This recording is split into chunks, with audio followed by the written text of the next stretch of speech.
everyone. Hi, my name is Nate Nearing, and I'd like to thank you for tuning in to our virtual Cascade Conference TED Talk on Capitalism versus Socialism, hosted by the Mainstream Republicans of Washington. Mainstream aims to support the election of well-qualified Republicans to all levels of public office in Washington state. We achieve this through grassroots activism, direct voter contact, and the annual Cascade Conference. Each May, our Cascade Conference convenes more than 150 Washingtonians from across the state to discuss paths forward on issues we face here in the Northwest. This year, as the country struggles with a pandemic, we're trying something a little different by bringing our Cascade Conference events to you virtually. I hope that you'll enjoy today's TED Talk on Capitalism versus Socialism. To learn more about the Mainstream Republicans of Washington and to watch all of our virtual 2020 Cascade Conference, please visit us online at www.mrwalliance.org. Today's TED Talk on Capitalism versus Socialism will be given by our Washington State Treasurer, Duane Davidson. Duane Davidson was elected as Washington's 23rd state treasurer in 2016, winning the majority of the vote in all 39 counties of Washington state. Before being elected state treasurer, Duane had a long career as public treasurer and government finance professional, both as a four-term county treasurer and previous chief accountant, both in Benton County. Duane has a long history of bringing efficiency and transparency to governments under his charge. As our state treasurer, Duane has led Washington state in receiving a AAA bond rating for the first time in state history. The office also developed the Washington State Fund Directory, which allows state agencies and local governments to more easily find resources available for financing projects. Duane was born and raised in eastern King County near the town of Carnation, where he graduated from Tolt High School. He and his late wife, Kathy, raised 3 children who all live in eastern Washington. And now I'll turn it over to you, Duane. Thank you. Thank you, Nate. And thank you for the opportunity to address Mainstreamers again. Mainstream is an organization that I have a lot of fondness to. I belong to a Mainstream organization in Tri-Cities for a long time, and it's purely a delight and a pleasure for me to be able to address the group again. We're here to talk about this important concept of socialism versus capitalism. There's a lot of discussion nowadays about democratic socialism. It's my opinion, this slight rebranding is of the way it's being presented is kind of like it's a new idea or something. But socialism and the definition of socialism can mean a lot of things to a lot of different people. But this kind of reminds me of the verse from the book of Ecclesiastes that says there's nothing new under the sun. Yes, socialism is not a new idea. It had a heightened interest in the early 1900s, and then it came up again after World War II. Socialism is an economic system, but it's also a social system. And I believe at the heart of socialism is the idea that the state can make a more perfect society. And they do that by accomplishment. They do that by laws, lots of laws. And I think a hyperactive legislature in any society or country is, and this is my opinion, one indication of a progression towards a more socialistic society. So in order to contrast capitalism and socialism and define each, let's basically say that socialism is basically, and I know this is kind of elementary, but I think we should do this. Socialism is basically an economic and political system of government ownership over the means of production. And then you contrast that with capitalism, which is an economic system that's characterized by private and or corporate ownership of the means of production. And capitalism, private decisions are determine what is produced, and demand coupled with supply determines how much each item would cost. So we can't really imagine a purely capitalistic economy, because basically that wouldn't function very well, because if there's no government intervention or let's call it refereeing, then there wouldn't be fair trade and fair play, and monopolistic bullies would take over, and that wouldn't be good for anybody. Likewise, for an economy to be entirely socialistic, then the government becomes a bully, and so prohibiting freedoms and individualism for what would be regarded as the common good. And so there we are with the definitions of the different ends of the spectrum, and everybody falls in line somewhere along that line. The United States has never been regarded as a socialist country, and yet we have examples of socialism. During the founding of this country, education was primarily a private endeavor, and now, of course, we have public education. There are many other endeavors we just basically assume, like fire and police and other government services. We wouldn't function very well if we didn't have these, and we pay taxes to support them. But since our founding as a nation, more and more activities have been identified as services to be done by the state and the local governments. And this makes some people a little uncomfortable. And I have to admit, I count myself as one of those individuals that believe that the private sector should always remain primarily the majority of our economy. I think that most Americans would consider that our roads are necessary and are best maintained by the government. That's kind of an easy one. There are privately owned toll roads in some parts of America, but here in the Pacific Northwest, that's kind of a foreign concept. However, for example, our ferry system in Washington State was once ran by private steamship companies. I think Washington State took them over somewhere around the early 1950s. Interestingly, that was because of complaints of high fares and limited frequency of sailings. Complaints we hear again, even though now this government function. I'm not suggesting privatizing the ferry service, but my point is that public ownership in and of itself doesn't always make for better service or a cheaper product. Personally, I find it very interesting that our communist socialist countries have developed free market principles that have benefited by doing so. History shows over and over again that socialism doesn't work when it's employed on a grand scale. And the reason why that is easy to understand. Money motivates people. Profits motivate people. It fosters innovation and benefits everybody by providing a system that rewards people for producing things that people want, as opposed to what central planners have determined we need. It's really basically that plain and simple. We know about the examples of the collective farms. That's a best example of the failure of socialism. When farmers were later provided with individual plots that they could use for their own produce and then sell surplus, those soon become outproducing the big collective farms that were established. And why? Because the farmers were being rewarded for their efforts. Nevertheless, there seems to be a greater interest accumulating once again about socializing certain businesses and services in this country. And like I said at the very beginning, this isn't new. It seems to run in cycles. Every so many decades, we begin the debate all over again. Healthcare, of course, comes to mind as single payer, Medicare for all concepts are being advanced here.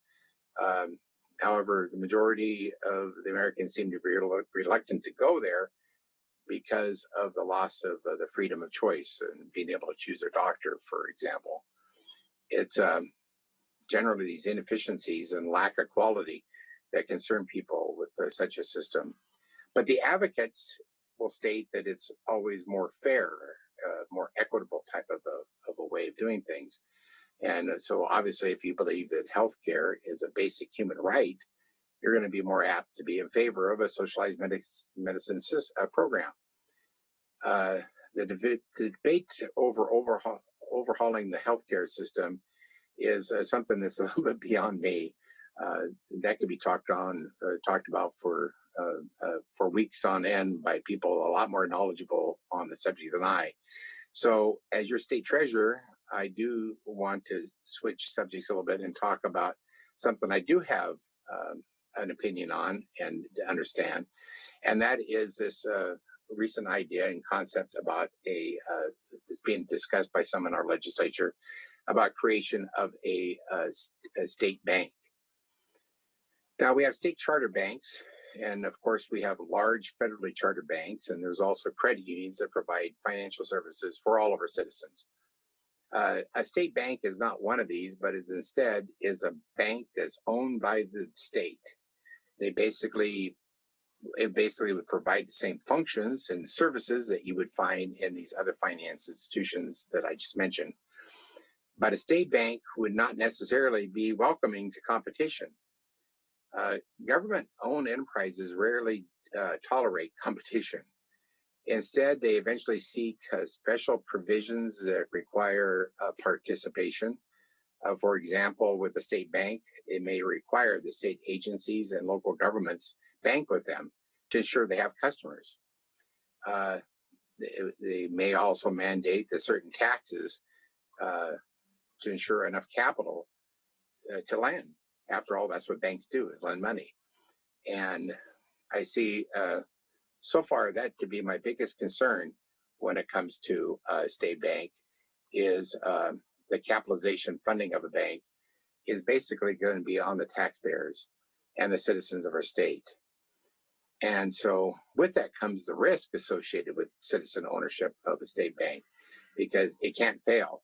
After all, it's got the backing of the good faith and credit of the people of the state of Washington. So, private banks make difficult decisions at times also when they lend money. They turn down certain endeavors to loan money because they've determined that it's going to be too risky or is not feasible. I fear that a state bank would not display the same type of prudent decision making, and instead politics would determine how most of their decisions and policies would be carried out. Advocates for a state bank said that it's better for us to retain the interest earnings rather than paying it to Wall Street, as they say. We should be paying ourselves through this concept of a state bank. But that type of system, we would benefit by, well, the more loans we'd make, the more we would prosper, which is unfortunately, it's not that easy. Let me interject at this point to say that for a number of years, there has been a revolving fund at the state used to finance infrastructure projects called the Public Works account. And that's worked well for a number of years. It makes loans to small cities and others for small capital projects, and it does retain its interest. And it works well. It doesn't compete with a bank. But unfortunately, the fund balance in that fund has been swept by the legislature over and over again during budget time to fill a hole in the budget, and which has seriously crippled that agency of being able to do what they were set out to do. But back to a bank, this envisioned bank that they talk about with the state bank would be much bigger, and it's basically a socialistic concept. It would require considerable amounts of capitalization, which of course would all be taxpayer funded to make loans. Subsidized loans, I can only imagine. Otherwise, why not just get funding from private sources? So presently, most of the borrowing our state does is with tax-exempt debt. Because of the tax exemption, coupled with the fact of the great credit rating our state has, we can borrow at rates that I believe would be more competitive than any state-owned bank could provide.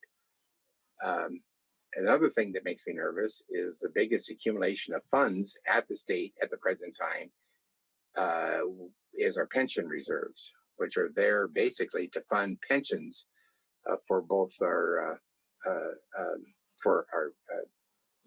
current retirees and future retirees of state and local government. These reserves are needed, and if they somehow lost that money, those pension obligations don't go away. And so I believe that those reserves need to be protected at all costs. And the present system that we have in Washington State is a good system. It works very well. The interest earned on our pension reserves has somewhere been around 7.5% over the last decade. It's been an incredible rate of return. And so I believe that this is a system that's worked really well for the voters of Washington State. It should not be modified in any way. And we need to protect those funds from being invested in in an idea of a state bank, which might be one of the concepts that one of the funding sources they would go to. So now back to the sliding scale of socialism versus capitalism. All the major economies in the world fall on this scale somewhere. Traditionally in the United States, we're primarily regarded as capitalistic, and this is a system that serves us best. It's most conducive with preserving individual rights, freedom of choice. Plus, it's a system that rewards well for individuals for innovation. I think we need to be very careful about adding other items to that list that could be defined as socialistic. Of course, we've made a list of those things. I think does make just a lot of sense to have there, like roads that I use for an example. But adding items like a state bank would be a bad idea. And when these ideas are brought forth, once again, like the state bank, they're never labeled as a socialistic solution to the banking issue. They're not going to label it that way because that's they know there would be a negative connotation. But make no bones about it, it is a socialistic solution to banking. And we know that won't fare well here. It won't be content with competition with the private sector. Like I said before, government entities never are. They'll seek legal protections that eliminate any competition. They'll embark on providing services provided in the public sector now, when there are so many choices for customers right now. We have credit unions, and we have the regional banks, and we have the large banks. Advocates for socialism promote many ideas, and they feel their system is better. But one of them is not that it's primarily from the standpoint that they want something that's more fair and equitable, and not necessarily providing us more options and choices. Perhaps to some degree, I think that, well, I'd just like to say, I think Winston Churchill said it best when he says, socialism, the best virtue is the equal sharing of miseries. So finally, I'd like to point out that we haven't talked about communism. Communism is a form of socialism that's ruled by dictatorship, initiated usually by some kind of violent revolution.